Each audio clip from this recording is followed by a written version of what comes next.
क्या दोस्तों आपको पता है हाल ही में सुर्खियों में रही नेत्रा कुमानन का संबंध किस खेल से है? दुनिया के सबसे अमीर व्यक्ति कौन बन गए हैं? कौन सा देश टोक्यो ओलंपिक में हिस्सा नहीं लेगा? ऐसे ही 15 बड़ी खबरों को कवर करते हुए हमने आज का बोले तो 9 अप्रैल 2021 का करंट अफेयर का वीडियो तैयार किया है। क्वालिटी की दृष्टि से बेस्ट यह वीडियो आप लास्ट तक देखें। लास्ट में मैं आपसे एक क्वेश्चन पूछूंगा जिसका आंसर आपको नीचे कमेंट बॉक्स में देना है। और आज के वीडियो के क्वेश्चन की पीडीएफ फाइल आप पढ़ना चाहते हैं तो नीचे डिस्क्रिप्शन में लिंक दे दी है, वहां से आप डाउनलोड कर सकते हैं, पढ़ सकते हैं। और अभी तक आपने हमारी जीके 2020 चैनल को सब्सक्राइब नहीं किया है तो सब्सक्राइब कीजिए, पास में जो बेल आइकन है उसे भी प्रेस कर दीजिए, क्योंकि आने वाले हर एक वीडियो की अपडेट आपको सबसे पहले मिले। चलिए बिना वक्त गवाए हम स्टार्ट करते हैं पहले क्वेश्चन से।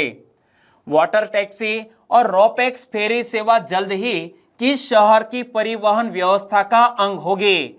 वाटर टैक्सी और रोपैक्स फेरी सेवा जल्द ही मुंबई शहर के परिवहन व्यवस्था का अंग होगी।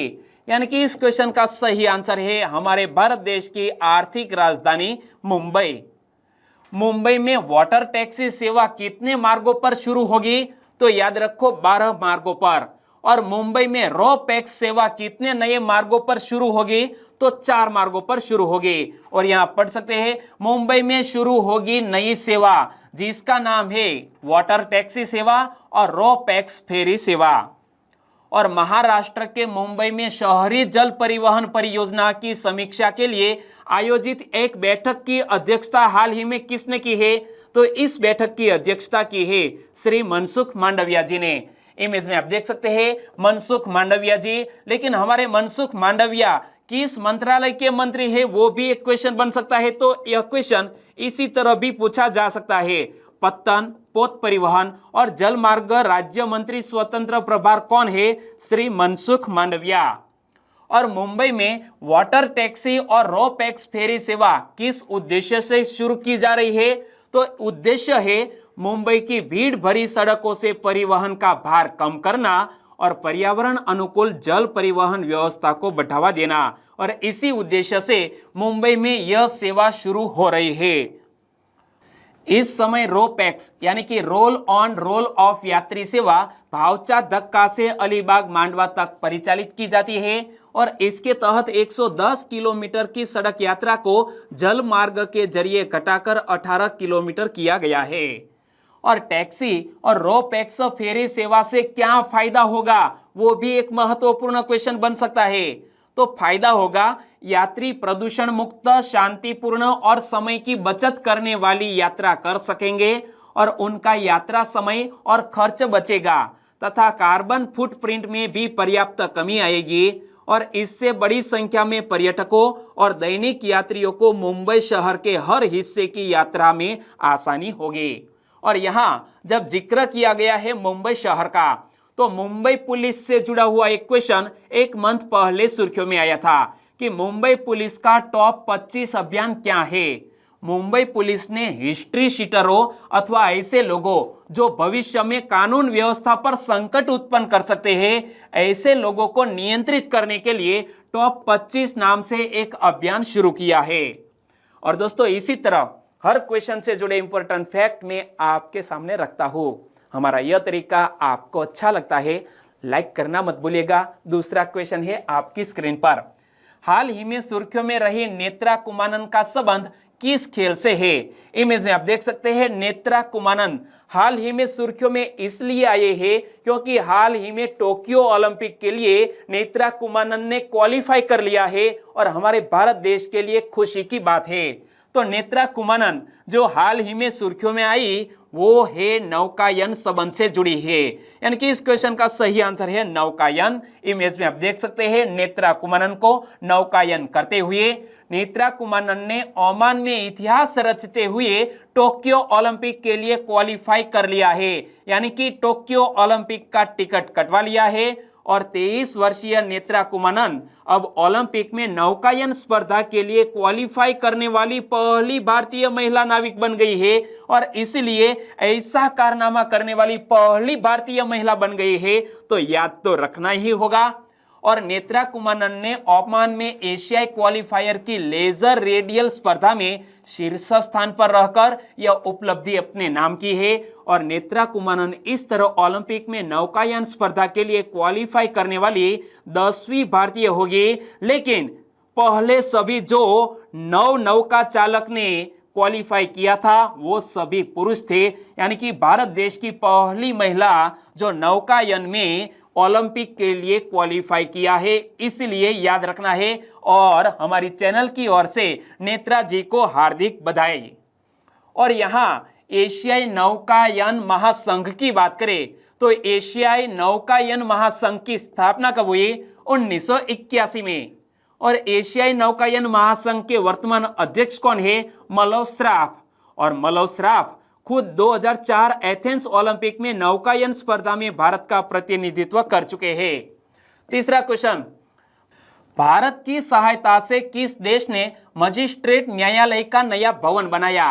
भारत देश की सहायता से सेशेल्स देश ने अपना मजिस्ट्रेट न्यायालय का नया भवन बनाया है, यानी कि इस क्वेश्चन का सही आंसर है ऑप्शन बी, सेशेल्स। और यहां आप वर्ल्ड मैप में देख सकते हैं कि यहां पर है हमारा भारत और यहां से है इंडियन ओशन और यहां पर है अफ्रीका। अफ्रीका के पूर्वी हिस्से में एक द्वीपीय कंट्री है सेशेल्स। और सेशेल्स ने हाल ही में भारत देश की वित्तीय सहायता से एक अपना नया मजिस्ट्रेट न्यायालय भवन बनाया है, यानी कि इस क्वेश्चन का सही आंसर है सेशेल्स। और यहां पर क्या लिखा है? India Seychelles high level virtual event 8 अप्रैल 2021 को आयोजित की गई और इसमें भारत का प्रतिनिधित्व किया है हमारे प्राइम मिनिस्टर जी ने।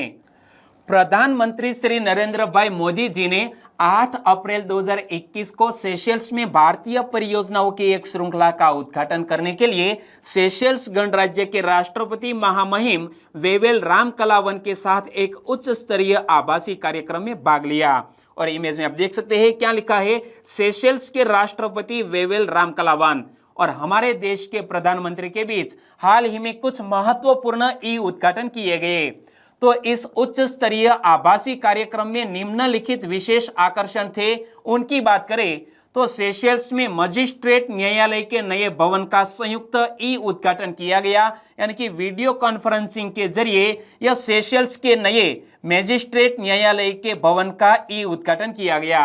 और सेशेल्स कोस्ट गार्ड को एक तीव्र गश्ती नौका यानी कि फास्ट पेट्रोल वेसल को भी सौंपा है हमारे भारत देश ने सेशेल्स को। तो साथ साथ 1 मेगावाट की क्षमता वाले एक सौर ऊर्जा संयंत्र को भी भारत देश ने सेशेल्स को सौंपा और 10 उच्च प्रभाव वाली सामुदायिक विकास परियोजनाओं का उद्घाटन किया गया है सेशेल्स देश में।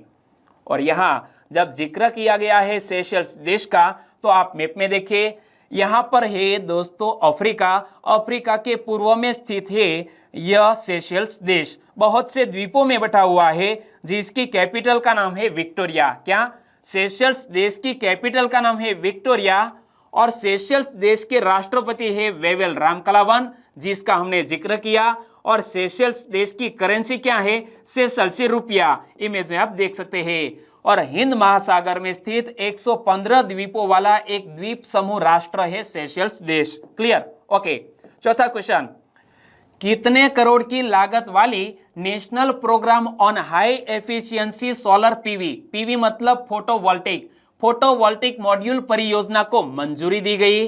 हाल ही में कैबिनेट मंत्रालय की ओर से 4500 करोड़ की लागत वाली national programme on high efficiency solar PV module परियोजना को मंजूरी दी गई है, यानी कि इस क्वेश्चन का सही आंसर है 4500 करोड़ रुपए। प्रधानमंत्री श्री नरेंद्र भाई मोदी की अध्यक्षता में हुई मंत्रिमंडल की बैठक में national programme on high efficiency solar PV यानी कि फोटोवोल्टिक मॉड्यूल के प्रस्ताव को मंजूरी दी गई है और इस परियोजना पर 4500 करोड़ रुपए की लागत आएगी। और वर्तमान में सोलर क्षमता संवर्धन के लिए मोटे तौर पर आयातित सोलर पीवी सेल्स और मॉड्यूल्स निर्भरता है क्योंकि घरेलू विनिर्माण उद्योग के पास परिचालन योग्य सोलर पीवी सेल्स और मॉड्यूल्स की सीमित क्षमता है। यानी कि वर्तमान समय में यह सोलर पैनल हम आयातित करते हैं और इसी तरह के सोलर पैनल अब भारत में बनाए जाएंगे इस परियोजना के तहत। और इस योजना से होने वाले अनुमानित लाभ या नतीजों की बात करें तो समेकित सोलर पीवी विनिर्माण संयंत्रों की क्षमता में 10,000 मेगावाट की वृद्धि होगी। सोलर पीवी विनिर्माण परियोजनाओं में 17,200 करोड़ रुपए का प्रत्यक्ष निवेश होगा और सामग्री संतुलन के लिए 5 साल के लिए 17,500 करोड़ रुपए की मांग बढ़ेगी और करीब 30,000 लोगों को प्रत्यक्ष रोजगार और 1,20,000 लोगों को अप्रत्यक्ष रोजगार मिलेगा और हर वर्ष करीब 17,500 करोड़ रुपए का आयात नहीं करना पड़ेगा। तो इतने ज्यादा फायदे होंगे इस परियोजना के निर्माण से। पांचवा क्वेश्चन, फोर्ब्स की 35वीं सूची में कौन दुनिया के सबसे अमीर व्यक्ति बने? हाल ही में फोर्ब्स ने दुनिया के सबसे अमीर व्यक्तियों की लिस्ट जारी की है जिसमें टॉप पर रहे हैं जेफ बेसोस। जेफ बेसोस बोले तो अमेजॉन के सीईओ एवं संस्थापक जेफ बेसोस पहले स्थान पर है। एलन मस्क जो टेस्ला एवं स्पेस एक्स जो अमेरिकी निजी अंतरिक्ष एजेंसी है उनके मालिक एलन मस्क दूसरे स्थान पर, बर्नार्ड अर्नाल्ट तीसरे स्थान पर और बिल गेट्स इस सूची में चौथे स्थान पर है। सभी की बात करें तो देखो, फोर्ब्स ने अपनी 35वीं वार्षिक विश्व की अरबपतियों की सूची जारी कर दी है और इस साल दुनिया भर में अरबपतियों की सूची में 493 नए लोगों की एंट्री हुई है कोविड-19 के बावजूद। और लगातार चौथे साल अमेजॉन के संस्थापक जेफ बेसोस को पहला स्थान मिला है और जेफ बेसोस के पास 177 बिलियन डॉलर की संपत्ति है। और दूसरे स्थान पर कौन है? Elon Musk. एलन मस्क की इमेज में आप देख सकते हैं, उनके पास 151 बिलियन यूएस डॉलर संपत्ति है। और एलन मस्क बोले तो टेस्ला एवं स्पेस एक्स के मालिक। और तीसरे स्थान पर है बर्नार्ड अर्नाल्ट। तो यह कौन है? तीसरे स्थान पर फ्रांसीसी लग्जरी सामान टाइकून बर्नार्ड अर्नाल्ट बन चुके हैं। और चौथे स्थान पर बिल गेट्स। बिल गेट्स को चौथा स्थान प्राप्त हुआ है। और बिल गेट्स किस कंपनी के मालिक है? आपको याद है तो नीचे कमेंट सेक्शन में लिख सकते हैं।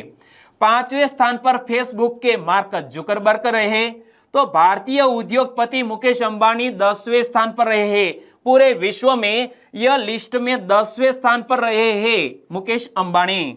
और इसके साथ ही मुकेश अंबानी एशिया के सबसे अमीर व्यक्ति बन गए हैं और उनकी अनुमानित संपत्ति 84.5 बिलियन अमेरिकी डॉलर आंकी गई है। छठा क्वेश्चन, निम्न में से किस देश ने टोक्यो ओलंपिक में भाग नहीं लेने का फैसला किया है? टोक्यो ओलंपिक 2020 में आयोजित होने वाला था लेकिन कोविड-19 के चलते अब जुलाई 2021 में आयोजित होने वाला है। लेकिन टोक्यो ओलंपिक में उत्तर कोरिया नहीं हिस्सा लेगा। यानी कि इस क्वेश्चन का सही आंसर है उत्तर कोरिया। उत्तर कोरिया के तानाशाह नेता, इमेज में आप देख सकते हैं, नाम क्या है नीचे कमेंट सेक्शन में जरूर बताना। कोरोना के बढ़ते प्रकोप के मद्देनजर उत्तर कोरिया ने टोक्यो ओलंपिक में भाग न लेने का फैसला किया है। 1988 में हुए शीत युद्ध के बाद यह पहला मौका होगा जब खेलों के इस महाकुंभ में यह उत्तर कोरिया बाहर हो गया है। और 23 जुलाई से 8 अगस्त के बीच टोक्यो में होने वाले इन ओलंपिक का आयोजन बीते साल 2020 में होना था, लेकिन कोविड-19 के चलते द्वितीय विश्व युद्ध के बाद पहली बार इन्हें टाला गया। यानी कि द्वितीय विश्व युद्ध के दौरान भी एक बार ओलंपिक आयोजित नहीं हुआ था और यह दूसरा मौका है 2020 में यह आयोजित नहीं हुआ। और यहां जब उत्तर कोरिया टोक्यो ओलंपिक में हिस्सा नहीं लेगा तो उत्तर कोरिया की बात करें, उत्तर कोरिया की कैपिटल का नाम क्या है? प्योंगयांग। उत्तर कोरिया के नेता का नाम है किम जोंग उन। क्या? Kim Jong Un. और उत्तर कोरिया की करेंसी है उत्तर कोरियाई वॉन। और इमेज में आप देखिए, यह है नॉर्थ कोरिया और यहां पर है साउथ कोरिया और दोनों के बीच डिवाइडिंग लाइन का नाम क्या है? आपको याद है तो नीचे कमेंट सेक्शन में लिख सकते हैं। सातवां क्वेश्चन, अरब जगत के पहले परमाणु ऊर्जा संयंत्र ने वाणिज्यिक परिचालन कहां शुरू किया? अरब जगत का पहला परमाणु ऊर्जा संयंत्र हाल ही में शुरू हो चुका है यूएई में। और यह मैं आपको दूसरी बार बता रहा हूं कि अरब जगत का पहला परमाणु ऊर्जा संयंत्र कहां स्थापित किया गया है, यूएई में। यानी कि इस क्वेश्चन का सही आंसर है यूएई। 1 अगस्त 2020 को संयुक्त अरब अमीरात यानी कि यूएई ने अरब जगत के पहले परमाणु शक्ति संयंत्र जिसका नाम है बराका की शुरुआत की। और यह नाभिकीय संयंत्र अबू धाबी के अल दफरा में अरब की खाड़ी के निकट स्थित है। कहां पर? अल दफरा में अरब की खाड़ी के निकट स्थित है और हाल ही में इसका परिचालन शुरू हो चुका है। और यहां बात करते हैं यूएई की, तो आप मैप में देखें कि यहां पर है यूनाइटेड अरब अमीरात, जिसके अगल बगल में यहां पर ओमान और यहां पर सऊदी अरेबिया देश स्थित है, और यहां पर है पर्शियन गल्फ। और यूएई की कैपिटल का नाम है अबू धाबी। यूएई की करेंसी क्या है? यूएई दिरहम। और यूएई के राष्ट्रपति कौन है? खलीफा बिन जायद अल नाह्यान, यूएई के राष्ट्रपति। 8वां क्वेश्चन, संयुक्त राष्ट्र द्वारा अंतरराष्ट्रीय खेल विकास और शांति दिवस कब मनाया गया? यूनाइटेड नेशंस के द्वारा अंतरराष्ट्रीय खेल विकास और शांति दिवस मनाया गया 6 अप्रैल को। यानी कि इस क्वेश्चन का सही आंसर है 6 अप्रैल। और यहां पर पढ़िए इमेज को, 6 April international day of sports for development and peace मनाया गया। कब? 6 अप्रैल को। तो सबसे पहले 1896 को एथेंस, ग्रीस के एथेंस में 6 अप्रैल के ही दिन पहले ओलंपिक खेलों का आयोजन किया गया था। तो यहां एक और फैक्ट आपको पता चल गया कि पहला ओलंपिक खेल कहां आयोजित हुआ था? ग्रीस के एथेंस में। और इसीलिए 6 अप्रैल के दिन International day of sports for development and Peace को मनाया जाता है। और यहां जब इंपॉर्टेंट डे वाला क्वेश्चन आया है तो अप्रैल में हमने कौन कौन से महत्वपूर्ण दिवस मनाए उनकी भी बात कर ले। सबसे पहले आया 1 अप्रैल। 1 अप्रैल को ओडिशा राज्य ने अपना स्थापना दिवस मनाया, और ओडिशा अपने स्थापना दिवस को उत्कल दिवस के रूप में मनाता है। और 1 अप्रैल को ही मूर्ख दिवस यानी कि अप्रैल फुल डे मनाया जाता है।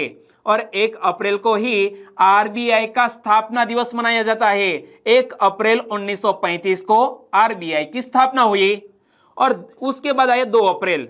2 अप्रैल को विश्व ऑटिज्म जागरूकता दिवस मनाया। क्या? 2 अप्रैल को वर्ल्ड ऑटिज्म अवेयरनेस डे मनाया गया। उसके बाद 3 अप्रैल को राज्यसभा दिवस मनाया गया। 4 अप्रैल को माइक्रोसॉफ्ट जो कंपनी है उनका स्थापना दिवस मनाया जाता है प्रति वर्ष 4 अप्रैल को। और 4 अप्रैल को ही अंतरराष्ट्रीय खदान जागरूकता दिवस मनाया गया। उसके बाद आया 5 अप्रैल। 5 अप्रैल को अंतरराष्ट्रीय अंतरात्मा दिवस मनाया गया। उसके बाद 6 अप्रैल को भारतीय जनता पार्टी ने अपना स्थापना दिवस मनाया। और 7 अप्रैल को विश्व स्वास्थ्य दिवस यानी कि वर्ल्ड हेल्थ डे मनाया गया। ओके, 9वां क्वेश्चन, हाल ही में राधेश्याम खेमका का निधन हो गया, वे कौन थे? इमेज में आप देख सकते हैं राधेश्याम खेमका बोले तो गीता प्रेस के अध्यक्ष थे, जिसका हाल ही में निधन हो गया। क्या लिखा है? गीता प्रेस गोरखपुर, जिसके अध्यक्ष राधेश्याम खेमका का निधन हो गया है। तो गीता प्रेस के अध्यक्ष राधेश्याम खेमका का निधन हो गया। उन्हें सनातन साहित्य को जन जन तक ले जाने का श्रेय दिया जाता है। और 38 साल तक खेमका प्रेस में छपी प्रमुख कल्याण पत्रिका के संपादक थे। क्या? कल्याण पत्रिका के संपादक थे। क्या लिखा है? गीता प्रेस की पत्रिका कल्याण के संपादक राधेश्याम खेमका का हाल ही में देहावसान हो गया। राधेश्याम खेमका ने अंतिम बार पत्रिका के अप्रैल 2021 के अंक का संपादन किया। और गीता प्रेस क्या है? गीता प्रेस हिंदू धार्मिक ग्रंथों का दुनिया का सबसे बड़ा प्रकाशक है। गीता प्रेस किस शहर में? गोरखपुर में। क्लियर? ओके। 10वां क्वेश्चन, PLI योजना का संबंध किस उत्पाद से जुड़ा है? पहले तो एक टर्म आया PLI, इसका पूर्ण स्वरूप क्या होता है? Production linked incentive scheme. यानी कि PLI योजना का संबंध एयर कंडीशनर और LED लाइट से जुड़ा हुआ है। यानी कि हमारा आंसर बन जाता है A और B दोनों, यानी कि सही आंसर है ऑप्शन डी।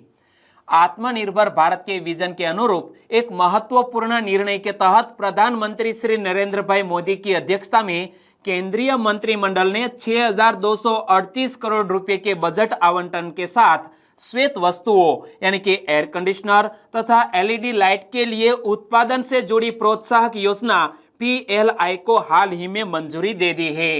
और पीएलआई योजना यानी कि प्रोडक्शन लिंक्ड इंसेंटिव स्कीम का प्रमुख उद्देश्य क्या है? क्षेत्र आधारित अक्षमताओं को दूर करके बड़े पैमाने की अर्थव्यवस्था का निर्माण और दक्षता को सुनिश्चित करते हुए भारत में विनिर्माण को विश्व स्तर पर प्रतिस्पर्धी बनाना है। और पीएलआई योजना के तहत एयर कंडीशनर तथा एलईडी लाइट के निर्माण से जुड़ी कंपनियों को अगले 5 वर्षों के दौरान भारत में निर्मित वस्तुओं की वृद्धिमान बिक्री पर 4% से 6% की दर से प्रोत्साहन दिया जाएगा। 11वां क्वेश्चन, हाल ही में भारत का आईएनएस सर्वेक्षक पोत कहां पहुंचा? इमेज में आप देख सकते हैं भारत देश का आईएनएस सर्वेक्षक पोत हाल ही में पहुंच गया है मॉरिशस। यानी कि इस क्वेश्चन का सही आंसर है ऑप्शन सी, मॉरिशस हमारा यह पोत पहुंच चुका है। तो आईएनएस सर्वेक्षक एक हाइड्रोग्राफिक सर्वेक्षण पोत है। क्या? एक हमारा भारत देश का हाइड्रोग्राफिक सर्वेक्षण पोत है और यह पोत मॉरिशस की नौसेना के साथ संयुक्त हाइड्रोग्राफिक सर्वेक्षण करने के लिए मॉरिशस में तैनाती पर है। और इस तैनाती के दौरान उन्नत हाइड्रोग्राफिक उपकरण और प्रक्रियाओं के बारे में मॉरिशस के कर्मियों को प्रशिक्षण दिया जाएगा। और आईएनएस सर्वेक्षक एक विशेष सर्वेक्षण पोत है जो deep sea multi beam echo sounder, side scan sonar जैसे अत्याधुनिक सर्वेक्षण उपकरणों से सुसज्जित है। और इसमें पूरी तरह से स्वचालित डिजिटल सर्वेक्षण एवं प्रसंस्करण प्रणाली लगी है। और इसके अलावा इस पोत पर चेतक हेलीकॉप्टर भी मौजूद है जिसकी सर्वेक्षण के दौरान व्यापक रूप से तैनाती की जाएगी। और जब हमारा यह आईएनएस सर्वेक्षक पहुंच चुका है मॉरिशस देश में, तो पहले तो मैप में देखिए कि यहां पर है हमारा भारत और भारत से यहां आगे बढ़ते हुए यहां इंडियन ओशन और यहां एक द्वीपीय कंट्री है जिसका नाम है मॉरिशस, जिसकी कैपिटल का नाम है पोर्ट लुई। मॉरिशस की करेंसी है मॉरिशियाई रुपया और मॉरिशस एक संसदीय लोकतंत्र है जिसकी संरचना ब्रिटेन की संसदीय प्रणाली पर आधारित है। मॉरिशस द्वीप विलुप्त हो चुके डोडो पक्षी के अंतिम और एकमात्र निवास स्थान के रूप में विख्यात है। डोडो पक्षी के अंतिम और एकमात्र घर के रूप में विख्यात है यह मॉरिशस देश। 12वां क्वेश्चन, प्रधानमंत्री कौशल विकास योजना कब शुरू की गई थी? प्रधानमंत्री कौशल विकास योजना 3.0 शुरू की गई है 15 जनवरी 2021 को। यानी कि इस क्वेश्चन का सही आंसर है ऑप्शन ए। प्रधानमंत्री कौशल विकास योजना 3.0 की बात करें तो यह प्रधानमंत्री कौशल विकास योजना 3.0 को प्रभावी तौर पर लागू करने के लिए और राज्य कुशलता विकास मिशन और जिला कुशलता समितियों को संवेदनशील बनाने के लिए सिक्किम के गंगटोक में, कहां पर? सिक्किम के गंगटोक में 8 अप्रैल 2021 को एक क्षेत्रीय कार्यशाला आयोजित की गई और इसीलिए यह प्रधानमंत्री कौशल विकास योजना सुर्खियों में आई। और इस कार्यशाला में उत्तर पूर्वी 8 राज्यों, तो उत्तर पूर्वी 8 राज्य कौन कौन से? अरुणाचल प्रदेश, असम, मणिपुर, मेघालय, मिजोरम, नागालैंड, सिक्किम और त्रिपुरा की भागीदारी रही। और प्रधानमंत्री कौशल विकास योजना 3.0 का लक्ष्य योजना अवधि 2021-22 के दौरान 948.90 करोड़ रुपए की लागत से 8 लाख युवाओं को इसका लाभ पहुंचाना है। 13वां क्वेश्चन, किसके लिए पहला ऑनलाइन प्रस्थान पूर्व ओरिएंटेशन प्रशिक्षण यानी कि पीडीओटी कार्यक्रम शुरू किया गया?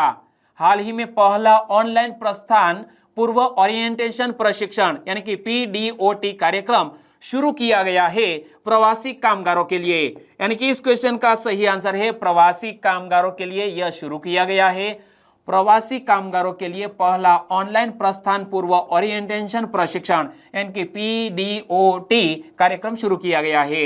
और पीडीओटी केंद्रों में प्रवासी कामगारों को दिए जा रहे प्रशिक्षण के पूरक के रूप में कार्य करेगा। विदेश मंत्रालय ने कोविड प्रतिबंधों के मद्देनजर और प्रौद्योगिकी का लाभ उठाने के लिए मुंबई और अन्य क्षेत्रों में प्रोटेक्टेड ऑफ एमिग्रेंट्स पीओई के सहयोग से यह पहल की है।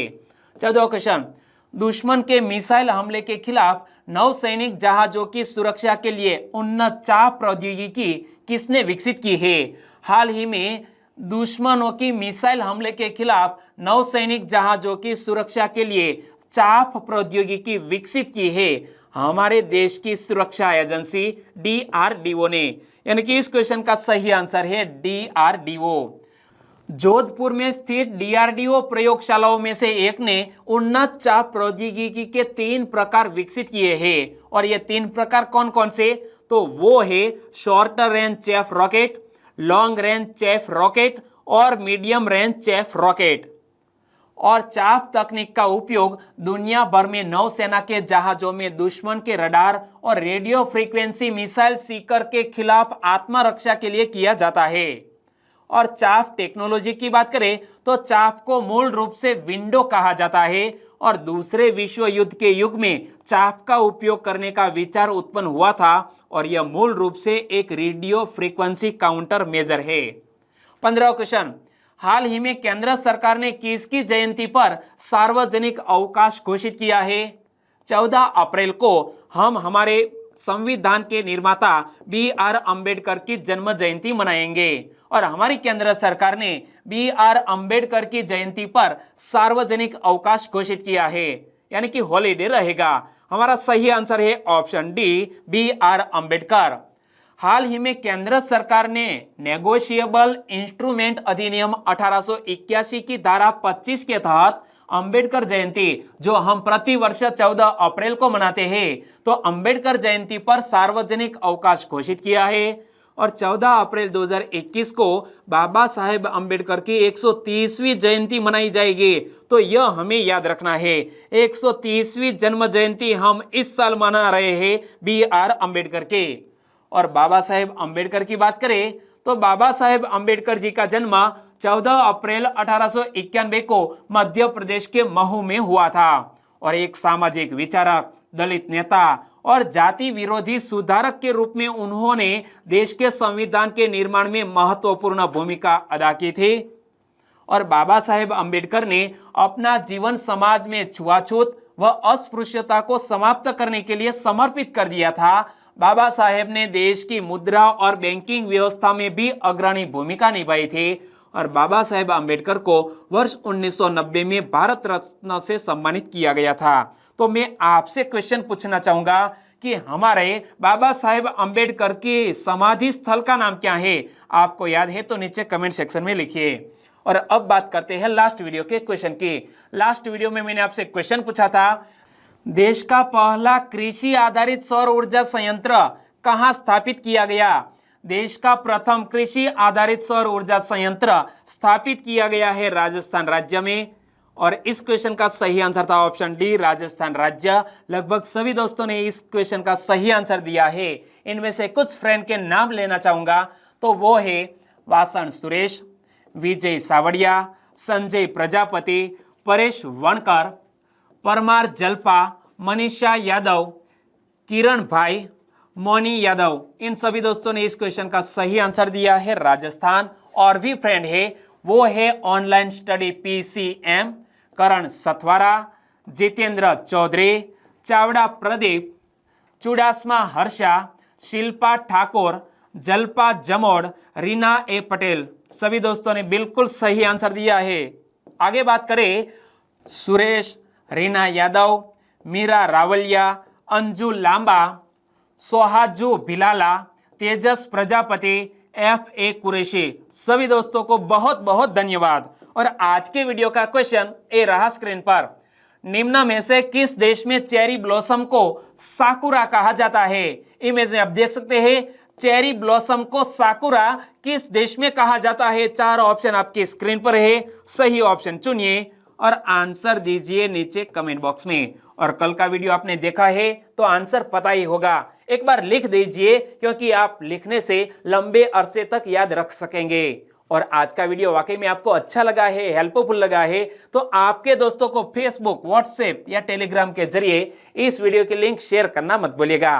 बस छोटी सी उम्मीद के साथ वीडियो खत्म करते हैं, फिर मिलेंगे नए करंट अफेयर वीडियो के साथ। तब तक के लिए टेक केयर एंड जय हिंद।